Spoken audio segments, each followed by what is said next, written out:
Eu quero começar com algumas curiosidades.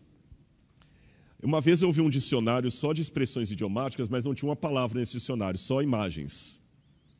Se eu mostrar essa imagem para vocês, o que vocês imaginam? Pisar em ovos. Mas isso é literal? O que significa pisar em ovos?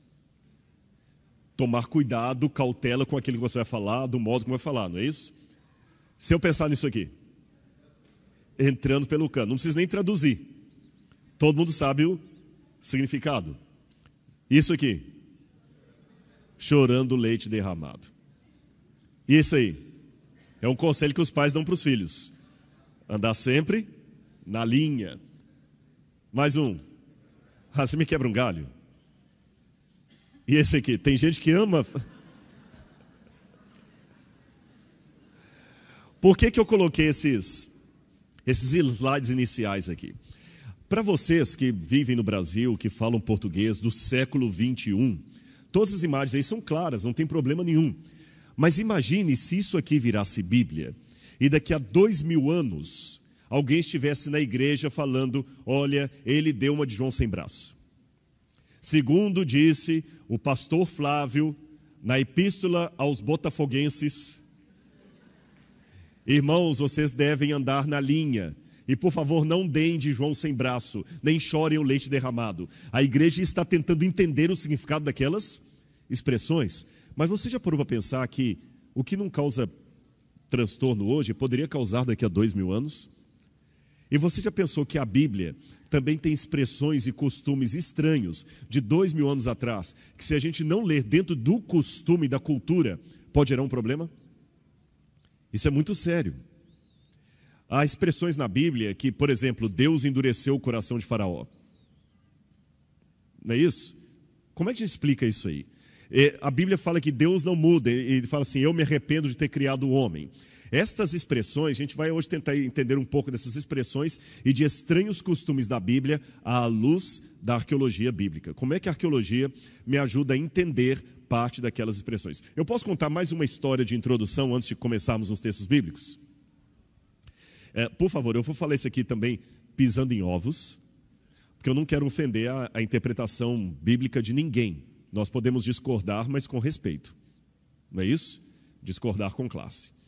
Uma vez eu estava falando numa igreja, muitos anos atrás, eu estava recém saindo da faculdade de teologia, e eu me lembro que era uma igrejinha pequena, talvez 10% do tamanho de vocês aqui, num determinado lugar, num determinado local aí.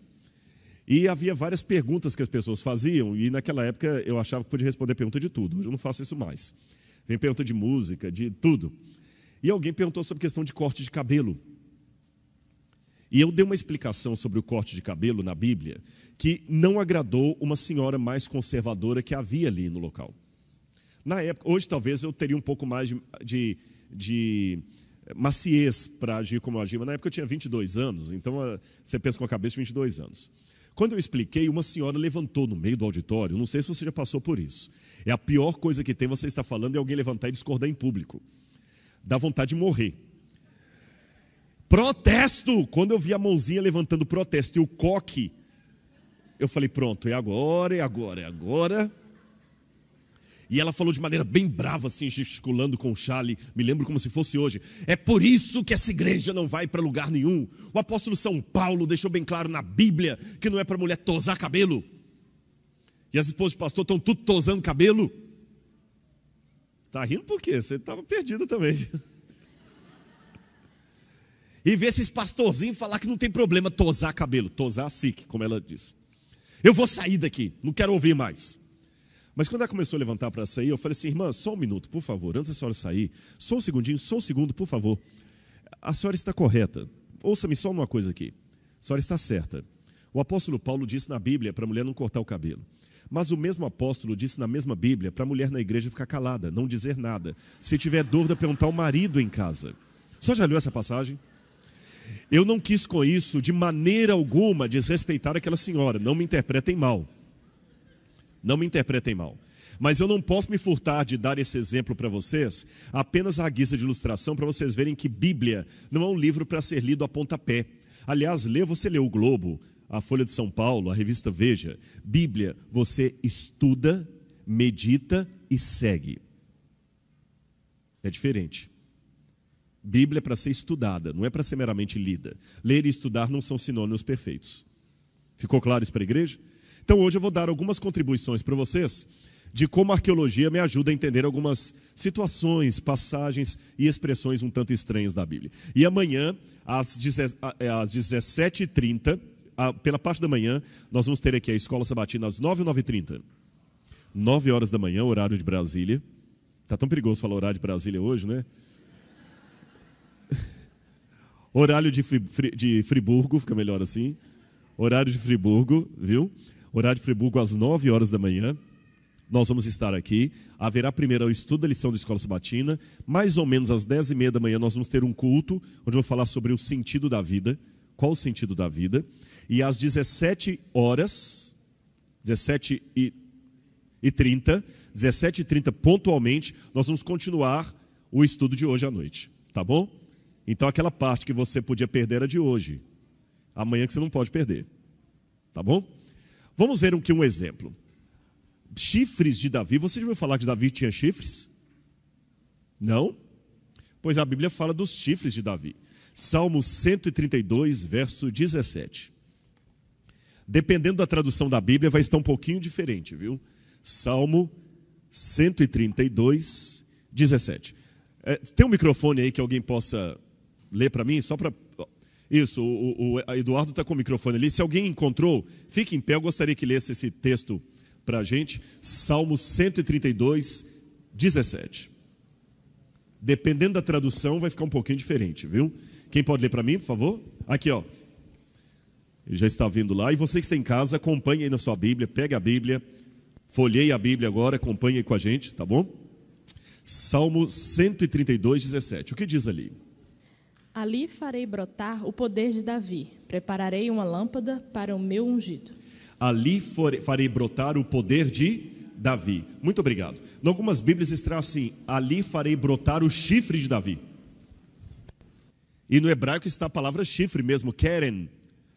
Agora, como eu falei, a maior parte das Bíblias em português adaptou o texto, mas grande parte das versões em inglês seguem o original que diz: eu farei florescer o chifre de Davi. O Salmo 148, verso 14, diz também que Deus exalta o chifre do seu povo. E para completar, Deus promete em Deuteronômio 33, 17, conceder chifres fortes àqueles a quem Ele escolher. E esse negócio de chifre, principalmente na nossa cultura, é complicado. O que a Bíblia quer dizer com isso? Ter os chifres exaltados por Deus. Isso é uma expressão idiomática. Significa ter força, salvação. Você pode ver no Salmo 92, 10 e 11 isso aqui. Quem pode ler para mim o Salmo 92, 10 e 11? Salmo 92, 10 e 11. Ele vai ler aqui. Salmo 92, 10 e 11. O que diz lá? 10 e 11, né? Isso. Porém, tu exaltas o poder como... O microfone... Tu exaltas o poder, repita, por favor. Porém, tu exaltas o poder como o do boi selvagem. Derramas sobre mim o óleo fresco. Os meus olhos veem com alegria os inimigos que me espreitam, e os meus ouvidos se satisfazem em ouvir dos malfeitores que contra mim se levantam. Muito bem, tu exaltas o teu poder como um boi selvagem. E se você ler por último também, 2 Samuel 22, 3, Deus é chamado de o chifre da salvação. Por que a Bíblia faz essa comparação entre chifre e força, poder? Olha que isso até causou um problema numa grande estátua feita por Michelangelo. Vocês conhecem a famosa estátua de Moisés, de Michelangelo, que está na igreja de San Pietro in Vincoli, não é isso? Lá em Roma, San Pietro in Vincoli. Essa é aquela famosa estátua que diz que ela ficou tão perfeita, não sei se é uma lenda ou se é real ou não, dizem que Michelangelo, quando terminou de esculpir, ela estava tão perfeita, que ele bateu com o martelo e falou: parla, fala.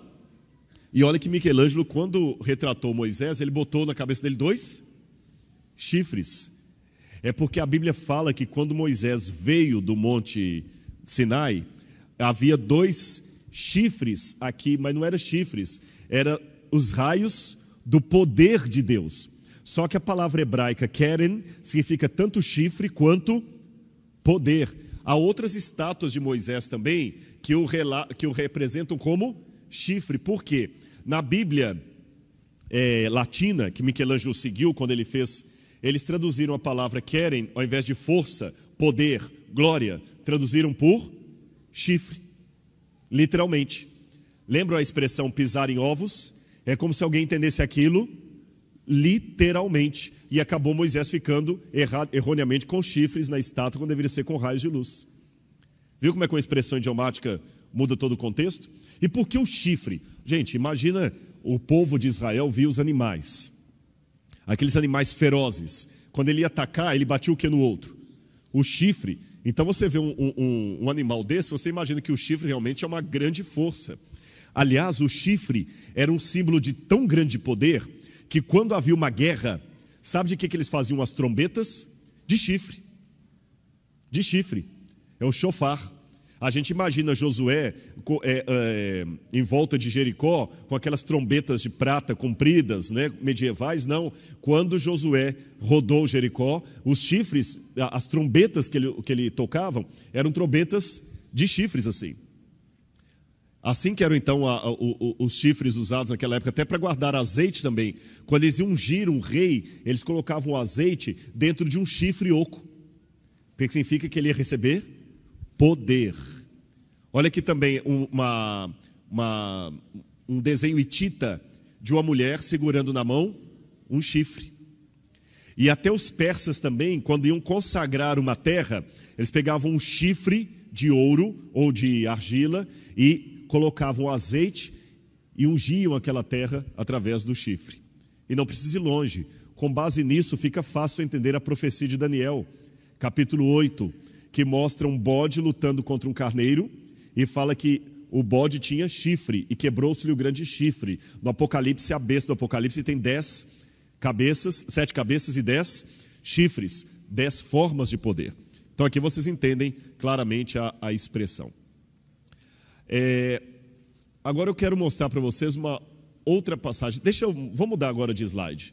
Muda para o outro lado. Esse aqui eu vou mostrar amanhã. Por gentileza, aquele outro arquivo que está dentro da pasta lá. Este propósito eu quero mostrar só amanhã. Isso. Obrigado. Quem pode ler para mim essa passagem? 2 Coríntios, capítulo 2, versículo 15. Todo mundo está entendendo as explicações que eu estou dando? Estão claras? Agora vamos a 2 Coríntios, capítulo 2, versículo 15. Quem encontrou, só levantar o Eduardo. Eduardo, leva o microfone para vocês. Alguém desse lado aqui agora? Vamos lá? Quem vai? Ele aqui, ó. 2 Coríntios, capítulo 2, versículo 15. Você em casa está acompanhando também, eu espero, né? Abrindo sua Bíblia aí e tomando nota. O que diz esse texto do apóstolo Paulo? Porque para Deus somos o bom cheiro de Cristo, nos que se salvam e nos que se perdem. Leia o verso seguinte também. Para este, certamente, cheiro de morte para a morte, mas para aquele, cheiro de vida para a vida. E para essas coisas, quem é idôneo? Olha que interessante que Paulo falou. Nós somos o bom cheiro de Deus em Cristo. Alguma Bíblia traz, nós somos o bom perfume? Várias trazem, nós somos o bom perfume de Deus em Cristo. Para uns, cheiro de vida para a vida. Para outros, cheiro de morte para... O que significa isso? Nós somos o bom perfume de Deus em Cristo. O que Paulo quis dizer com essa expressão? Olhem aqui. Opa. Isso aqui é uma imagem de Marco Aurélio numa entrada triunfal em Roma. Cada vez que um imperador tinha um domínio militar, que ele conquistava um lugar, ele voltava para Roma e fazia uma parada militar e uma entrada triunfal por um arco do triunfo.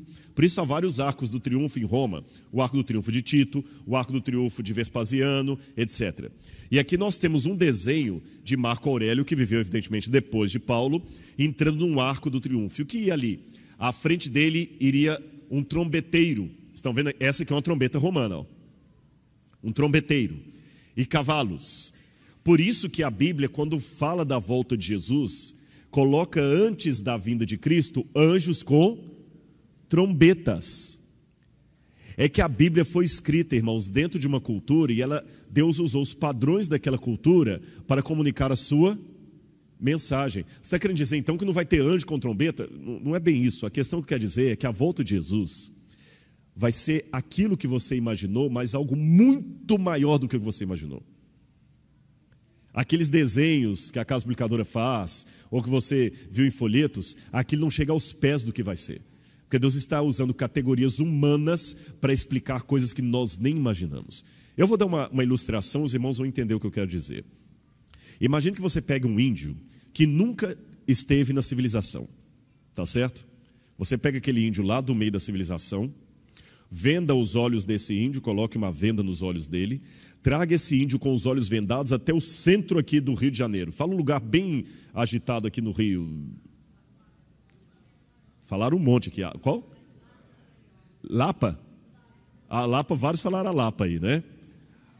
Aí tira a venda dos olhos desse índio aqui, dê um passeio com ele pelo Rio de Janeiro. Leve pela Lapa,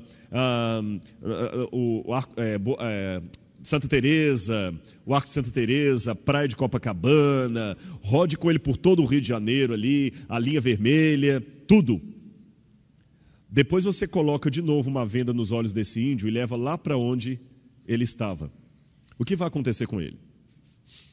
Em primeiro lugar, ele vai chegar assustado. Segundo, ele não vai conseguir ficar calado, porque ele viu coisas tão fantásticas que ele vai querer contar para os seus amigos. Mas quando ele for contar, o que vai acontecer? Falta o que para ele? Vocabulário, nomes e condição de descrever algo que os outros não viram.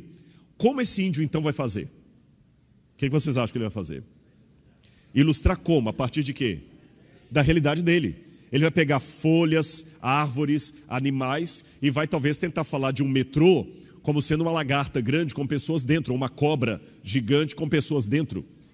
Ele talvez vai ver um helicóptero e vai pensar no helicóptero como uma libélula gigante. Ele vai imaginar os prédios como se fosse uma árvore de pedra com pessoas morando dentro. E você que mora aqui no Rio sabe que a ilustração dele é muito pequena perto da realidade. Isso aconteceu com os profetas que viram a volta de Jesus. Eles viram coisas tão fantásticas que quando eles foram tentar encontrar no vocabulário humano palavras para descrever, não encontraram. Então o que eles fizeram? Pegaram o mais próximo que eles podiam para fazer uma comparação. Entenderam? E nós que vivemos 2000 anos depois da Bíblia, lemos ainda e temos que fazer outra adaptação. Como eles sabiam que o imperador sempre vinha antecipado por trombetas, Cristo também vem com o arcanjo tocando a sua trombeta. Mesma coisa. E é interessante que o Apocalipse também mostra a volta de Jesus como sendo um cavaleiro que vem com muitos cavalos. E Jesus vai voltar com um cavalo no céu. Voltando ao Arco do Triunfo. Quando o imperador passava, ele ia com a sua comitiva, na frente dele iam seus soldados com a trombeta, atrás vinham aqueles vitoriosos, mais atrás vinha o próprio imperador e mais atrás aqueles que estavam condenados. Porque quando ele capturava um chefe no local ali, mais alguns imediatos dele, ele levava para executar em Roma. Ele não executava no local. Era uma maneira de mostrar o triunfo dele. Levava para ser executado em Roma. E junto dessa procissão, dessa parada militar, sabe o que ia? Iam escravos jogando perfume na multidão. E aquele perfume que os escravos jogavam era chamado de cheiro de vida para a vida, porque era vitória, e cheiro de morte para a morte, porque não tinha os outros ali todos acorrentados. Então Paulo, fazendo uma comparação, ele ilustra a volta de Jesus como uma grande entrada triunfal de Cristo na história desse mundo. E ele vindo com os seus vitoriosos, muitos machucados, etc., o seu exército, e também aquela mesma visão, que para uns é cheiro de vida para a vida, para outros é cheiro de morte para a morte. Ou seja, eu tenho uma boa e uma má notícia para dar para você. A boa notícia é que Jesus em breve voltará, e a má notícia é que Jesus em breve voltará. O que diferencia de ser uma boa para uma má notícia é como você está na sua relação com Deus. Aqui a parada, então você já agora tem uma noção do que significa Paulo dizer: nós somos para Deus o o bom perfume de Cristo, cheiro de vida para a vida e de morte para a morte. Entendem também por que Cristo entrou triunfalmente em Jerusalém? Para ilustrar isso aí. Agora mais uma passagem. Quem pode ler? Sim, fala aqui no microfone. Na anterior, não há um desejo expresso de Cristo, mas na seguinte, me desculpe. Não há um desejo expresso de Cristo de contrastar as glórias do mundo com ostentação ao escolher por mais que tenha sido triunfal, com um jumentinho que era um símbolo de pobreza perto de um cavalo, que senão seria o cavalo branco. O cavalo, muito boa sua pergunta. Vocês entenderam a pergunta dele? Eu achei pertinente. Não haveria nesse quadro aqui uma intenção de Cristo de contrastar um pouco a glória desse mundo com a sua glória? Sim e não ao mesmo tempo. Por quê? Existem dois extremos que nós devemos cometer. O extremo da teologia da prosperidade, que acha que só aquele que é rico que é abençoado, que se fizer pacto com Deus vai ter tudo, né? E existe o extremo da pobreza franciscana, que acha que Deus só gosta de quando você está pobre, miserável e tudo mais. Na verdade, Jesus estava entrando de maneira triunfal, sim. Mas por que não um cavalo branco e sim um jumentinho humilde? É porque o cavalo, como entrada triunfal, era símbolo dos romanos. Mas na cultura do Oriente Médio, o animal do rei era uma jumenta. Lembra que Balaão tinha uma jumenta. Lembra que Davi também, quem que Davi fez montar na sua própria jumenta? Absalão, que colocou as vestes e montou na jumenta do rei, não é isso? Fez montar na jumenta do rei. Então a jumenta era o símbolo dos reis do Oriente Médio. Então Cristo entrou de maneira triunfal, mas não à luz de Roma, à luz do Oriente Médio. Então ele contrastou o tipo de glória dele com a glória do mundo. Nesse sentido, você está correto. Ou seja, até as pessoas que têm posses e que são cristãs, ele tem que ser rico, mas ele tem que ser rico diferente do rico que não é de Cristo. E quem é pobre tem que ser diferente do pobre que não é pobre de Cristo. A nossa maneira de agir. Olha, mas pegando a carona de você ter se manifestado, se houver outra pergunta, observação, gente, aqui eu quero fazer uma grande sala de aula, tá bom? Foi o acordo que o pessoal pediu para fazer, não é isso? Quem pode ler para mim agora 2 Coríntios 4, verso 7? Ali, ela vai ler lá atrás, ó. Levar o microfone para ela ali. 2 Coríntios 4, 7. Leia, linda, para a gente, no microfone aí. Temos, porém, este tesouro em vasos de barro, para que a excelência do poder seja de Deus, e não da nossa parte. Amém. Que linda você, viu? Como é que é seu nome? Luana. Luana, muito bonita você, viu? Obrigada. Temos a excelência desse tesouro, para que a glória seja de Deus e não nossa. E um tesouro conservado aonde? Vasos de barro. Por que Paulo escreveu isso? Porque no tempo dele, os tesouros, o dinheiro, hoje você guarda no banco. Sabe o que a pessoa fazia naquele tempo? Ele o colocava em vasos de barro como este e enterravam. A gente encontra em Israel muitas vezes moedas enterradas. Já encontrei moeda enterrada, moeda do período grego. Você encontra moedas, que às vezes o vaso rompe, a moeda cai ali, algumas acabam oxidando, se perdendo com o tempo. Às vezes você encontra pedaços do vaso com a moeda dentro. Então eles pegavam o vaso, guardavam as moedas e, obviamente, o que valia? Era o vaso ou o que estava dentro dele? O que estava dentro dele. Por isso Paulo fez uma comparação. Nós temos esse tesouro conservado em vasos de barro. E ele faz um trocadilho. É como se eu falasse, tem pena de quem tem pena. Percebeu o trocadilho? É mais fácil ter um cachorro amigo, é melhor ter um cachorro amigo do que um amigo cachorro. Paulo fez um trocadilho também. Temos esse tesouro conservado em vasos de barro, o nosso corpo. E qual é o tesouro conservado em vasos de barro? O Espírito de Deus que está em nós. Então, ou seja, o que vale não é o que vocês estão vendo, é o que está aqui dentro, é o Espírito de Deus que habita em mim. As pessoas que leram Paulo falando isso, lembraram desse costume de colocar moedas, joias, tesouros em vasos de barro e esconderem na terra. Eles tinham isso em mente. Então, quando leram, na hora fizeram a o paralelo, a aplicação. Ou seja, o que mais importante não é você ver o exterior, mas é o Espírito de Deus que habita em nós. Uma vez lá na América, numa igreja em Barrel Creek, me chamou a atenção que, quando você vai para o púlpito assim, você vê eu nunca mais esqueci daquilo. Aliás, eu acho que toda igreja adventista devia ter uma plaquinha daquela. No púlpito está escrito assim: prezado pregador, queremos ouvir Jesus, queremos ver Jesus. Acho que não precisa nem explicar muito, né? Prezado pregador, queremos ver Jesus. Eu acho isso muito interessante. Não a pessoa, mas o Espírito. Mais um detalhe que isso aí ajuda a explicar. Lembra que Jesus falou, que, como eu falei, as pessoas colocavam o tesouro dentro do vaso de barro e guardavam na terra? Lembra que Jesus falou assim: não acumuleis para vós outros tesouros na terra, onde a traça corrói e o ladrão vem e rouba, antes acumuleis tesouros no céu. Noutra feita também ele falou que um homem ouviu falar que um campo tinha uma pérola de grande valor. É a parábola de Jesus. Um homem ouviu que um campo tinha uma pérola de grande valor. Quando eu li isso na Bíblia, eu não entendi. Peraí, pérola, que eu saiba, dá no mar. No mar, na ostra. Como é que um homem ouviu que um campo tinha uma pérola de grande valor e vendeu tudo o que ele possuía até comprar o campo? Por quê? Alguém que era dono daquele campo guardou uma pérola dentro de um vaso, enterrou, aquele homem ficou sabendo. Talvez quando aquele senhor morreu, ele gastou todo o dinheiro dele para comprar aquele campo, porque ele sabia que ali naquela terra tinha algo que valia muito mais do que a própria propriedade. E a Bíblia... Há mais um detalhe. Quem pode adivinhar o que é isso aí? Quem está em casa, estão conseguindo ver também? Aqui consegue pegar o foco ali? Ótimo. Então você em casa, consegue imaginar o que é isso aí? Alguém falou aqui uma coisa. Você falou o quê? Quase. Ele falou um pilão, mas chegou muito perto. Chegou pertinho. Pode falar, meu amor. Repete alto. Vaso de barro.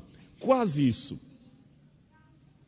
De terra, não é nem barro nem terra, mais um. Ó. Pedra. Não é isso? É quase um pilão de pedra. Sabe que cidade que foi isso aí? Cidade de Cafarnaum. Vocês estão notando que bonito está acontecendo? Que até as crianças estão prestando atenção. A Bíblia chama atenção de adulto, de criança, né? Isso é da cidade de Cafarnaum, onde morou Jesus. Jesus morou aqui. Em Cafarnaum tem esses moinhos de pedra. E essa parte aqui, olha, onde está o cone, é o côncavo e o convexo, né? Você coloca uma em cima do outro. Então essa aqui, a parte fica embaixo, e essa outra parte entra em cima como uma tampa. Como uma tampa. Assim, ó, que eu tenho as duas partes, ó. A que fica embaixo, fixa, e a de cima. Aqui eles colocam um pedaço de madeira, aí colocam uma sobre a outra, jogavam o trigo ali em cima, iam rodando e triturando o trigo até virar farinha e fazer o pão. Agora uma notícia triste. E não pensem em Lei Maria da Penha, era o costume da época, viu? Mulheres que faziam esse serviço. E geralmente eram duas mulheres. Duas mulheres que faziam o serviço. Por que vocês acham que eram duas mulheres? Não, justamente o contrário, por terem duas mulheres gostavam de conversar. Era o momento que elas ficavam conversando. Mas isso aqui não é uma piadinha machista, não. Mulher tem muito mais interpessoalidade que o homem. Porque a mulher comunica mais. Mulher, pode olhar, sempre manda e-mail para amiga, aquela coisa toda, não é isso? WhatsApp, o gatinho dando feliz sábado. De cada 10 gatinhos de WhatsApp que você recebe, 9 é de mulher, 1 é de homem. E olha lá, mas a mulher tem um poder de convencimento muito grande. Satanás precisou usar toda a astúcia da serpente para convencer Eva a comer do fruto. Eva bastou dizer a Adão assim, quer uma mordida? Mas as mulheres têm mais interpessoalidade. Por isso que eram duas mulheres, geralmente, que trabalhavam no moinho. Duas mulheres trabalhavam no moinho. Havia outros tipos de moinhos também. Havia esse menor aqui, onde triturava o trigo. Esse outro aqui. Estão vendo aqui? Olha, uma pedra e outra aqui. Eu tenho, inclusive, uma imagem egípcia de uma mulher fazendo farinha para produzir o pão. Outra mais aqui, ó. Desde a época do Egito. Havia esse outro moinho pequeno também, que elas iam rodando como uma manivela assim, e ali tiravam toda a farinha para produzir o pão. Aqui você tem a mulher trabalhando. Mas pensando especificamente naquele que eu mostrei para vocês, 2 mulheres sempre trabalhando juntas no moinho. O que lembra essa imagem de 2 mulheres trabalhando no moinho? Essas são imagens de 1930, mostrando que o costume dos beduínos ainda é o mesmo costume de 2000 anos atrás. 2 mulheres no moinho, assim que era o costume. Nunca era um homem que fazia serviço, sempre eram 2 mulheres. Vamos abrir a Bíblia agora em Mateus, capítulo 24. Mateus, capítulo 24.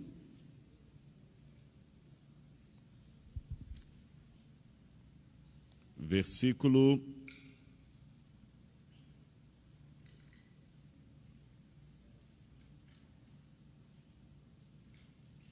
'Só porque eu quis ler antes aqui, eu mudei de Bíblia. Aqui. Mateus capítulo 24, versículos 40 e 41. Mateus capítulo 24, versos 40 e 41. Quem pode ler para mim? Isso, pode ler. Aqui, ó. Você leu 40, ela leu 41, tá bom? Ele vai ler o 40 e ela vai ler o 41.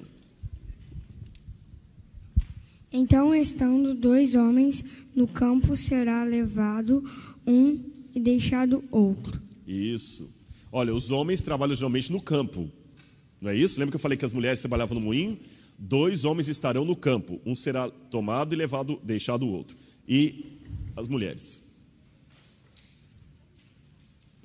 2 estarão trabalhando no moinho, uma será tomada e deixada a outra. Perceberam? 2 estarão trabalhando no moinho, uma será tomada e deixada a outra. Olha que interessante isso. 2 mulheres estarão trabalhando no moinho, uma será tomada e deixada a outra. Perceberam de onde que vem essa ilustração? Mas agora eu quero aproveitar e aproveitar que a tampa caiu. Oi? Era o moinho, exatamente. Eu quero aproveitar e quero explicar para vocês como é que o contexto me ajuda a ver uma passagem que o pessoal entende errado. Novamente, como eu falei a princípio, aquela questão do corte de cabelo, que eu não queria ofender ninguém, eu respeito aqueles que pensarem diferente de mim. Tá bom? Eu respeito, mas deixe-me expressar aqui a minha opinião à luz da Bíblia. Existe uma passagem pertinho de onde eles leram aí, que algumas pessoas entendem que Jesus vai voltar de maneira secreta e arrebatar a igreja. Inclusive fizeram até um filme, um livro de Tim LaHaye, chamado Deixados para Trás. Lembram disso? E a passagem-chave que usa é essa aqui, ó. Mateus capítulo 24, é pertinho de onde eles leram ali, ó. Verso 40. 2 estarão no campo, um será tomado e deixado o outro. 2 estarão trabalhando no moinho, uma será tomada e deixada a outra. Por isto vigiai, pois não sabeis em que dia vem o vosso Senhor. Já viram essa passagem? Vocês já viram que muitos se aplicam, até fizeram um filme. Quantos assistiram esse filme, Deixados para Trás? Vários. E com essa passagem falou o seguinte: muitos serão tomados. E como é que geralmente essa passagem é explicada? Que quem vai ser deixado para trás é aquele que não fará parte do arrebatamento. Você sabe que uma vez esse negócio foi tão sério que, embora os adventistas do 7º dia tenham uma interpretação diferente sobre a volta de Jesus, até o pastor Roberto Rabelo já foi envolvido nisso. Como eu sei que por muitos e muitos anos o pastor Roberto Rabelo gravou aqui nos estúdios da Rua da Matriz, aqui atrás, A Voz da Profecia, eu me lembro que eu estava como distrital lá em Minas Gerais, isso foi em 1993. Não sei quantos se lembram que saiu a conversa que o pastor Rabelo tinha sido arrebatado. E eu me assustei porque a coisa se alastrou por tal... Alguém lembra de ter ouvido falar isso na época? Deixa eu ver. Alguns lembram, né? E eu ouvi várias versões que o pastor Rabelo tinha sido arrebatado. Eu falei, gente, mas como? A gente não pensa assim, não é assim que a gente interpreta a volta de Jesus. Olha como é que quem conta um conto aumenta um ponto. O pastor Rabelo, ele estava morando em Curitiba na ocasião, a irmã Edith era a esposa dele, E ele saiu de casa, ele já estava bem idoso. E ele demorou a voltar, a esposa ficou preocupada, ligou para a associação para saber se ele tinha passado por lá e foi aumentando a coisa, igual o telefone sem fio. Pastor Rabelo está aí? Não, não está. Pastor Rabelo sumiu. Pastor Rabelo foi sequestrado. Pastor Rabelo desapareceu. Pastor Rabelo foi arrebatado. E a coisa foi aumentando. Quando chegou lá em Minas Gerais, eu não sei qual a versão que vocês ouviram, eu ouvi duas. Uma delas que eu ouvi, que a esposa entrou no quarto, ele já não estava mais lá, mas a cama dele estava toda dobradinha, os lençóis, o pijama, igual os lençóis de Cristo. A outra chegou a irmã para mim e disse: ai, que glória, pastor. Eu falei: o que foi? Pastor Rabelo foi arrebatado. Eu falei: como é que foi isso, irmã? Ai, eu estou até emocionado, irmã, mas não é assim. Não, ele disse que ele estava assim.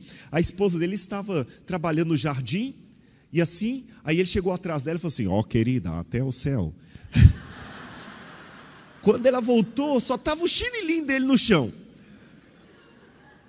Eu lembro que depois, se eu não me engano, foi o pastor da dos Reis, me recordo bem, parece que ele teve que publicar no jornal da Voz do Verso assim: Pastor Rabelo não ressuscitou, ele está entre nós.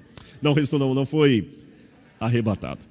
Agora, eu vou explicar para os irmãos, em primeiro lugar, a volta de Jesus não será algo secreto. A Bíblia sempre fala que a volta de Jesus será algo visível no céu, com poder e grande glória. E como é que explica esse texto?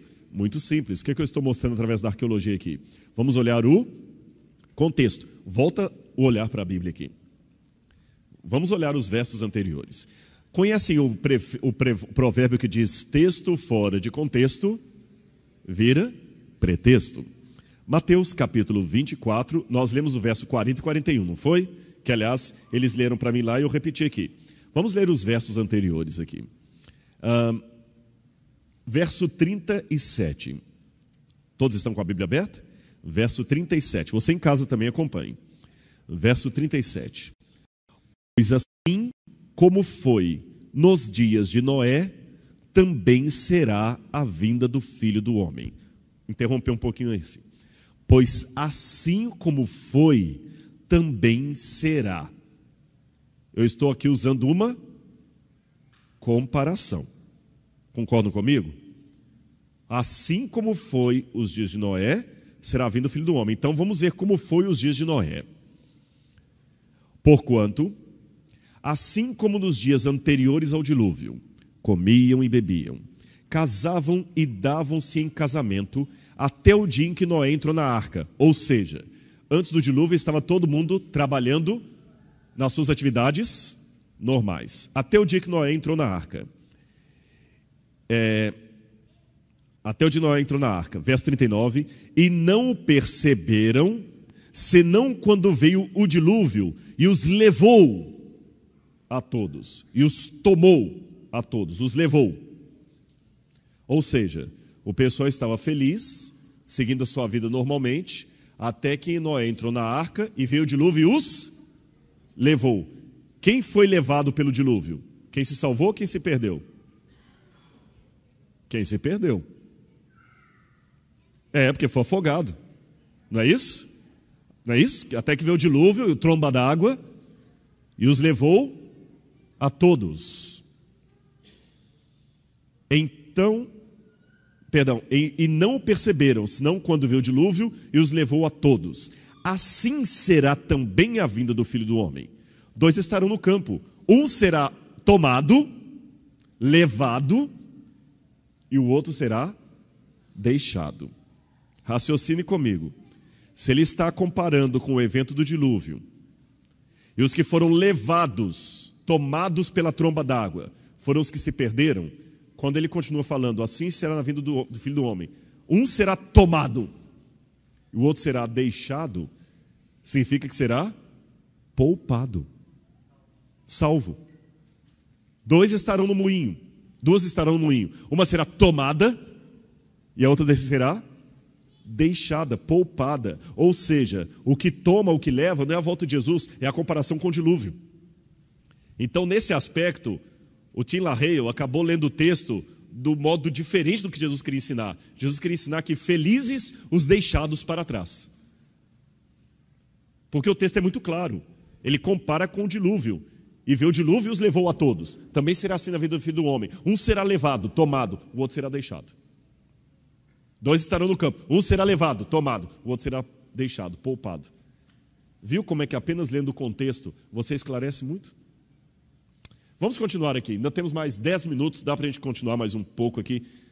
Estão gostando? Vocês acham que fica gostoso estudar a Bíblia assim? Pois não. Pastor, surgiu uma pergunta aqui. Tem um texto em Romanos que diz: miserável homem que sou, quem nos livrará do corpo dessa morte? Existe alguma figura de linguagem nesse texto sobre livrar do corpo da morte? Existe uma ideia. Por muito tempo, alguns pensavam que os romanos tinham o costume de amarrar o cadáver da pessoa que você assassinou no seu corpo, como forma de putrefação. Mas na literatura romana é difícil perceber se os romanos realmente praticavam esse ato, é uma coisa meio obscura. O que temos mais certos é que os cartaginenses faziam esse tipo de coisa. Um rei cartaginense, ele quando capturou os inimigos, ele pegou e amarrou corpos nas costas dos inimigos e obrigou os inimigos a andarem com carcaça de cadáver nas costas, com uma maneira de punição. Coisa de guerra. Então existe a possibilidade de que Paulo, talvez remetendo a esse episódio, tenha ilustrado a sua parte ruim, aquilo nele que não lhe agrada, como sendo a carcaça de um corpo que ele é obrigado a carregar, como os cartagineses obrigaram seus inimigos a carregarem a carcaça daqueles que haviam sido mortos na batalha. E que é referido na literatura romana como algo terrível que se era praticado. Viu? Não é um costume necessariamente que os romanos tinham, mas é algo que, até pouco tempo, eu mesmo pensava que era um costume dos romanos. Mas depois, lendo a fonte primária, percebe-se que não. Os romanos fazem referência a esse costume, mas como uma coisa odiosa que foi feita em momento de guerra. Tá certo? Mais alguma questão aí? Vamos para mais um texto, então? Refeições. Eu quero terminar hoje falando sobre refeições. Como eram as refeições nos tempos bíblicos? Você já notou como é que a Bíblia fala de comida? O pecado no mundo entrou por causa de uma comida errada, não é isso? Jacó compra a primogenitura do irmão por causa de um guisado de lentilhas. Jesus, na oração do Pai Nosso, fala: o pão nosso de cada dia nos dá hoje. A traição de Cristo foi durante uma refeição. O Salmo 23 fala que prepara uma mesa na presença dos meus adversários, uma refeição. O fruto da árvore da vida. A Bíblia parece que é um livro de culinária. Só fala de comida, comida, comida. Mas a relação que eles tinham com a comida é diferente da relação que você e eu temos com a comida. Embora nós tenhamos problemas com fome no Brasil, ele não é tão próximo de nós como em alguns países onde a fome é algo terrível mesmo. Eu não sei se alguém aqui já teve a desdita de experimentar fome. Quando digo fome, é fome mesmo, não é que nós estamos com a fome, não. É não ter o que comer. E nos tempos bíblicos, especialmente no Oriente Médio, a comida era escassa. Você não tinha comida para comprar no supermercado toda hora. Então eles tinham um costume interessante. Só havia 2 refeições diárias.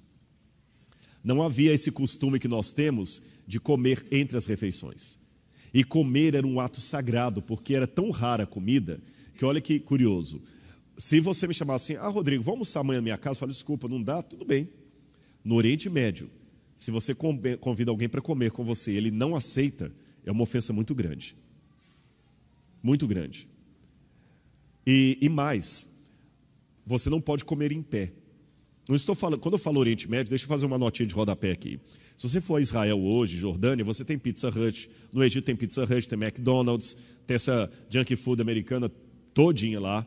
Eu estou falando, quando eu falo Oriente Médio, eu estou falando mais dos tempos bíblicos. E quando eu refiro aí, eu falo mais dos beduínos, povos que ainda mantêm aquelas tradições milenares. Tá certo? Que o pessoal, eles têm uma ideia errada do Brasil lá fora, e a gente tem uma ideia errada. Lá fora, por exemplo, tinha gente que me perguntava se não tinha medo de cobra. Que eles pensavam que o Brasil tinha 2 grandes cidades, São Paulo e Rio de Janeiro, e o resto era uma floresta. E tem gente que pensa também que em Israel estão os meninos andando com bazuca aqui e tudo e tal, né? Não é bem assim, não. Mas falando da cultura antiga do Oriente Médio, você não pode comer em pé. Comer em pé é uma tremenda falta de reverência e educação. Você tem que se reclinar para comer. Tem que ser algo calmo. Não se pode. 2 refeições por dia. Apenas quem fazia a terceira refeição eram trabalhadores braçais. Então, tocado, pode ler. Você se sentiu tocada? Então, cadê o microfone? Lê no meu aqui mesmo. Pronto, aqui já está trazendo aqui. Ó. Eu vou ter que fazer assim agora. Eu vou ter que, se sentir tocado, que vai ler. E sendo já a hora de comer, disse-lhe Boaz: achega-te aqui e come do pão, e molha o teu bocado no vinagre. E ela se assentou ao lado dos segadores, e lhe deu do trigo tostado, e comeu e se fartou, e ainda lhe sobejou. Está vendo? Então Boaz falou: Ruth, vem cá, come aqui com a gente, com os trabalhadores, né? E geralmente eram sementes tostadas que eles comiam, grãos. Na verdade não era vinagre, era vinho. Eles traduziram por vinagre aí, a palavra é aim. Na verdade era põe a mão no teu vinho. E a palavra aim pode ser tanto vinho fermentado como não fermentado. Não é vinagre não, porque vinagre é vinho estragado, não é? Eu até nem sei porque essa tradução vinagre. Se for a palavra tirosh é vinho não fermentado. Aim é o vinho, pode ser tanto vinho de maneira geral. Alguma outra Bíblia traduziu como vinho aqui? Vinho, né? A sua tá vinagre, né? Pois não, Ivan. Doutor Ivan. Prazer, Rodrigo. Só para aproveitar o gancho, a questão do álcool, vinho sem fermento, Deixa eu colocar uma notinha de rodapé aqui, então. Vou pedir para vocês uma coisa. Eu tinha que terminar 9h30. Pode terminar 9h40? 9h40? Ninguém vai perder o ônibus. Ninguém mora em Jaçanã, né? Oi? Vou direto até a escola sabatina amanhã, então, né? As crianças dormiram mesmo? Tá. Então, a questão do vinho. Existem algumas palavras para vinho em hebraico. Falei da palavra aim, que significa vinho de uma maneira geral. Você tem a palavra sícara, que é bebida forte. Pode ser vinho, cerveja, qualquer bebida alcoólica forte. Você tem a palavra destilada. Você tem a palavra tirosh, que é o... Ficou bonito? Eu não sei de onde essa foto vai depois. A gente vai... Falando... Mas não tirou melhor aqui. Vamos aqui, ó. Brincadeira. O que eu estava falando mesmo? O tirosh é o vinho não fermentado. É o suco de uva. No Novo Testamento, em grego, você tem a palavra oinos, que significa tanto o suco de uva como o vinho fermentado. Na Bíblia, existem alguns momentos em que o vinho fermentado foi usado, sim, e Deus tolerou, claro. O caso de Noé, que se embriagou com o vinho fermentado. Nós temos o caso de Ló, que se embriagou com o vinho fermentado. Mas o vinho fermentado nunca foi algo que a Bíblia tratou muito bem, foi tolerado. Houve algumas coisas que Deus tolerou por uma época, como as guerras, por exemplo, mas aos poucos foi indicando o povo a não usar aquilo. Por exemplo, o fermento, por essa razão, sempre foi colocado na Bíblia como símbolo do pecado, para que as pessoas não fossem estimuladas a beber bebida fermentada. Só que nós temos um problema. A uva só dá uma vez por ano. Eu não sei no Brasil como é. Lá em Israel, geralmente é no mês de setembro, que é o mês da primavera. Aqui, não, primavera não, desculpa. Primavera no Brasil, agora eu me esqueci.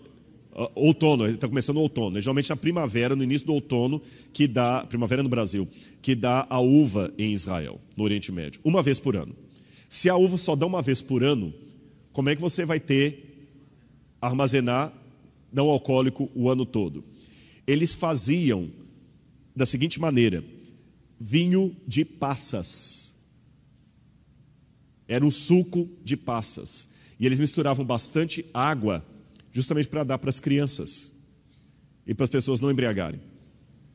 Tá certo? E quando o outro já estava fermentado, eles misturavam bastante água ali, e havia até uma questão aí medicinal. Não como remédio, mas como profilaxia. Porque a água, não tinha tantos filtros como hoje, a água era muito contaminada. Então a maneira que você tinha de tomar uma água menos contaminada ou matar as bactérias, os germes, embora Pasteur não tivesse falado disso ainda, mas já tinha uma noção que a água estava contaminada, eles misturavam um pouco do vinho alcoolizado mesmo na água para limpar a água, para purificar a água. Por isso que Timóteo tinha muitas dores de estômago, possivelmente por causa da água que ele bebia. E Paulo falou assim, olha Timóteo, mistura um pouquinho de vinho na água e toma, não era como remédio, é para poder purificar a água e talvez aquilo ali que estava causando as dores estomacais de Timóteo. Lembra que Jesus transformou a água em vinho? Quando Jesus mandou encher as talhas de pedra, ninguém se surpreendeu, porque ele poderia misturar a passa ali. Como é que ele ia fazer aquilo tão rápido? Mas eles se surpreenderam que ele tornou aquilo ali num vinho recém-colhido. Esse que foi o milagre. Ele tornou aquela água num vinho recém-colhido. Como é que a gente pode fazer isso? Onde é que ele conseguiu isso aqui?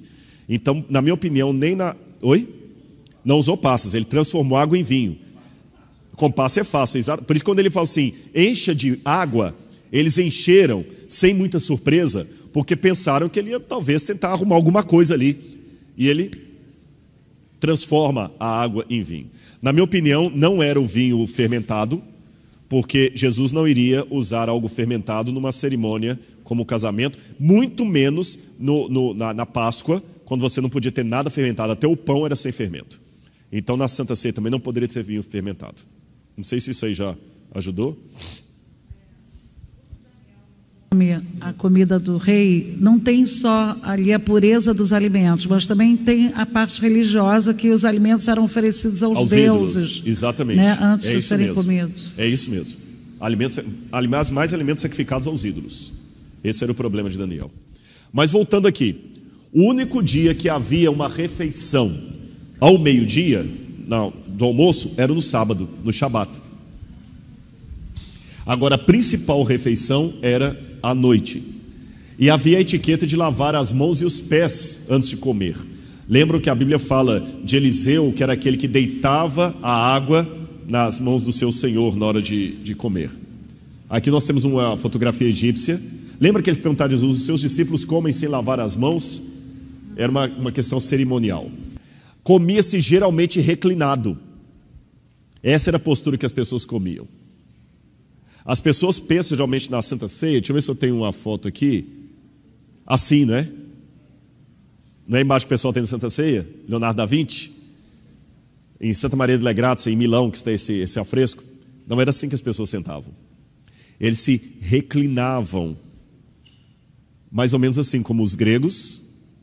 E aqui nós temos essa casa chamada triclínio, uma casa de refeições em Pompeia, que você vê, havia um tablado mais ou menos dessa altura aqui, ou rente ao chão, onde as pessoas reclinavam-se mesmo para comer, como nessa fotografia aqui. Só há um erro nesse desenho, é que as pessoas estão com sandálias. O artista fez muito bem o desenho, mas ele cometeu um pecado aqui. As pessoas tiravam os sapatos e lavavam os pés antes de comer. E havia algumas regras de etiqueta. Se você viesse comer em minha casa, para você ser bem recebido, o que eu tinha que fazer? Em primeiro lugar, eu tinha que receber você à porta, abençoar você, dar um beijo em seu rosto, trazer um pouco de azeite perfumado, ungir a sua cabeça e te convidar para entrar, assim, não sem antes mandar que um empregado mais simples lave os seus pés. Entendeu? Lembra, olha, veja bem, as regras: eu recebo você, pronuncio uma bênção, te dou um beijo, trago azeite perfumado para ungir sua cabeça, depois eu mando lavar os seus pés e te convido para a minha mesa. Lembra o que diz o Salmo 23? Unges-me a cabeça com óleo, o meu cálice transborda. Quer dizer, o Senhor me recebe bem na casa dele. Lembra que uma vez também Jesus estava numa ceia na casa de Simão e Maria Madalena chegou, todo mundo sentiu um cheiro de perfume e Jesus fez uma reclamação com Simão. Simão, desde que eu cheguei aqui você não me deu beijo, não lavou os meus pés, mas essa mulher que você diz que é pecadora, ela não para de lavar os meus pés e enxugar com os próprios cabelos, com suas lágrimas. Então Jesus estava reclinado assim, Maria Madalena veio aqui por trás e começou a lavar os pés de Jesus aqui. A gente pensa assim, exatamente, era desse jeito. Quando Jesus lavou os pés dos discípulos também, a gente tem aquela imagem de como nossas mãos estão sendo na igreja. Jesus pegando um banquinho, todo mundo sentando, ele levantou-se da mesa, cingiu com uma toalha e foi por trás lavando o pé de cada um. Possivelmente assim. Possivelmente, eu estou fazendo um levantamento de acordo com as possibilidades culturais da época.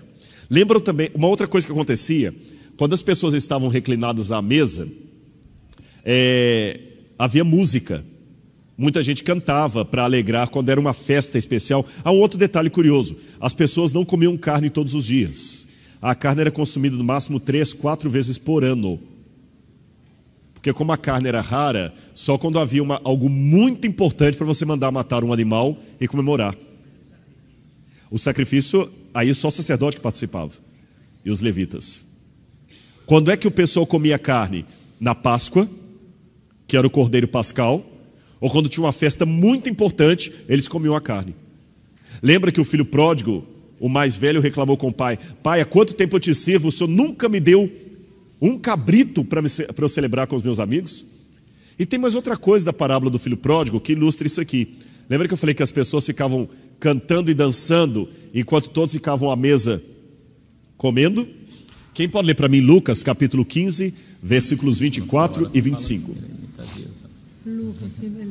Lucas 15, 24 e 25. Posso fazer uma pergunta? Pode. Na verdade são 3 em 1.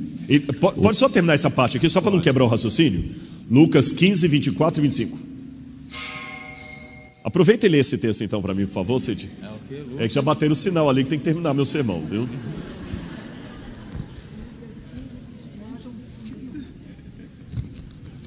Lucas 15, 24 e 25.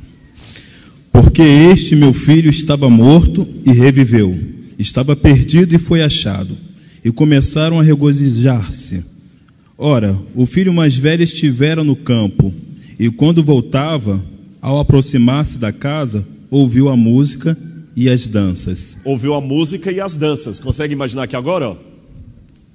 Pelo quadro, a música e as danças.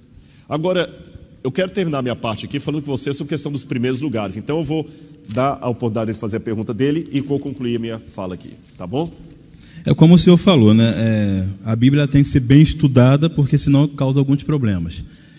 Então eu lendo uma vez, eu cheguei em 2 Samuel 24, diz assim: tornou a ira do Senhor a acender-se contra os israelitas, e ele incitou a Davi contra eles, dizendo: vai, levanta o censo de Israel e de Judá. Aí sabemos que na história Davi se arrepende e Deus acaba condenando. Isso. Aí, continuando lendo, eu chego, para minha surpresa, a mesma história, em 1 Crônicas 21, que diz, é a mesma história, porém, diz que ao invés de que era Deus que tinha incitado a Davi a pecar, digamos assim, diz aqui que foi Satanás que se levantou contra Israel e incitou Davi a levantar o censo de Israel. Aí sabemos um pouco da história, não sei se a maioria aqui já leram, mas a pergunta é: Deus foi Deus ou Satanás que levou a Davi a pecar? Se no caso não foi Deus, então a Bíblia ela se contradiz? Se ela não se contradiz, Deus ele dá os mandamentos lá, nós sabemos em Êxodo 20, sobre um dos mandamentos a não matar. Porém, ele manda o seu povo matar. Esse eu vou deixar para amanhã, senão fica muito comprida a resposta. Vou fazer só a primeira parte. Porque amanhã eu não estarei aqui. Só pelo tempo. Amanhã você volta às 5h30. Vou deixar para amanhã. A gente tem que criar um suspense, não é tudo certo? Será que Judas trairá Jesus Cristo? Não perca, semana que vem eu conto. Aí volta o pessoal todo. Só vou na primeira parte, só porque o horário já está bem avançado. Lembra que eu falei a questão das gírias, das expressões idiomáticas? No hebraico antigo, Deus é colocado como autor de tudo aquilo que ele permite. Jó é um caso específico disso. Tudo aquilo que Deus permite, Deus falou assim: você pode ir lá. Foi o diabo, ao mesmo tempo, Deus por ter permitido. Tá certo? Deus por ter permitido. Aqui na nossa cultura, como é seu nome? Bira. Se você está querendo tomar sorvete e eu falo assim, Bira, não tome sorvete, já está com a garganta ruim, não tome, eu sou seu amigo, não toma sorvete.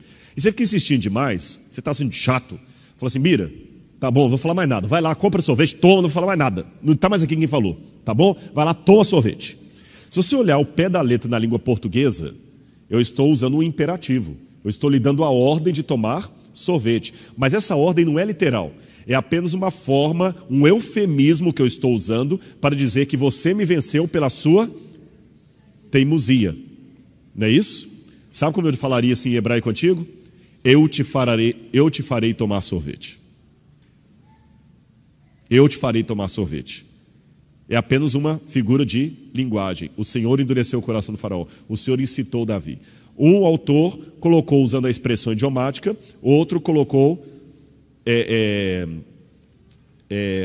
de uma maneira mais clara, se o diabo que colocou. Uma pessoa não foi Deus, se Deus permitiu, foi Deus. O outro foi o diabo. Mas é uma figura de linguagem, uma maneira que a Bíblia tem de expressar que tudo está sob o controle de Deus. É isso que o autor bíblico quer sempre colocar.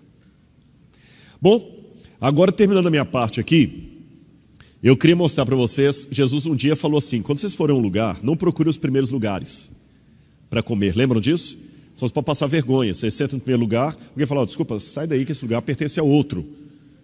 É muito desagradável isso. Sai porque esse lugar pertence a outro. Dizem que um pregador uma vez estava numa igreja, uma igreja grande como essa aqui, e ele pregando sobre Jesus em Jericó, e ele falou que Jesus chegou a Jericó e ali havia um homem baixinho chamado Nicodemos.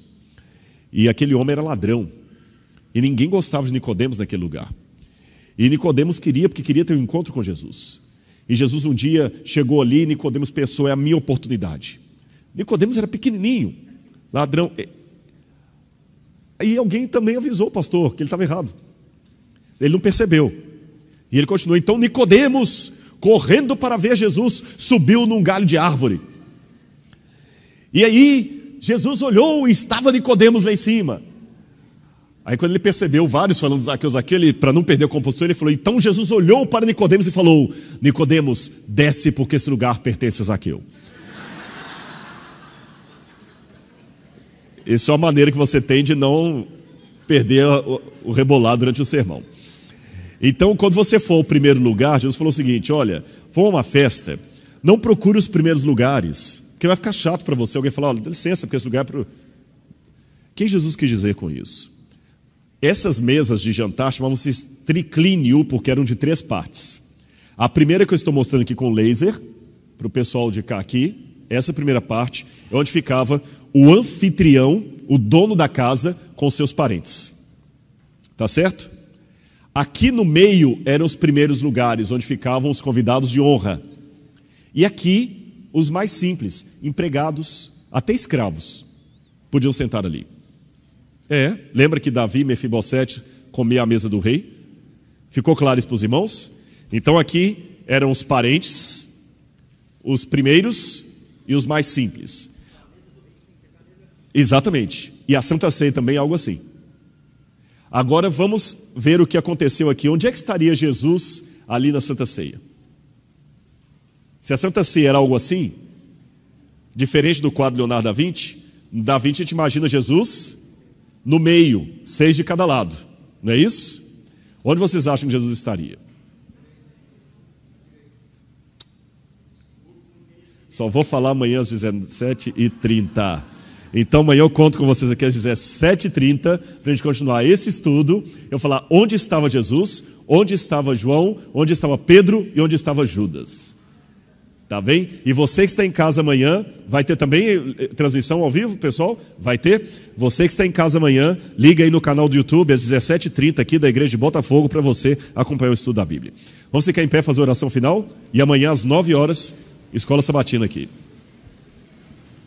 E mais uma vez, muito obrigado a todos que vieram. Você continua sendo o nosso convidado amanhã e que a graça de Deus esteja com todos. Viu? Oremos. Obrigado, querido Deus, pelas muitas e muitas bênçãos que temos recebido de Ti. Obrigado por esse estudo gostoso que tivemos aqui da Bíblia, Senhor. Até as crianças participaram. Obrigado porque a Tua palavra nos dá informação, conteúdo, mas acima de tudo, nos traz a salvação. Aquela salvação que nos vem do céu, do trono de Deus, e e chega até o nosso coração, nos revelando a certeza de que não estamos sós, de que nós temos um Pai. Guarda-nos, Senhor, para o teu reino e acompanha-nos de volta aos nossos lares. Eu te peço em nome de Jesus. Amém. E amanhã, na parte da manhã, qual o sentido da vida? É o tema do nosso sermão. Que Deus abençoe cada um de vocês. Muito obrigado por terem vindo, viu?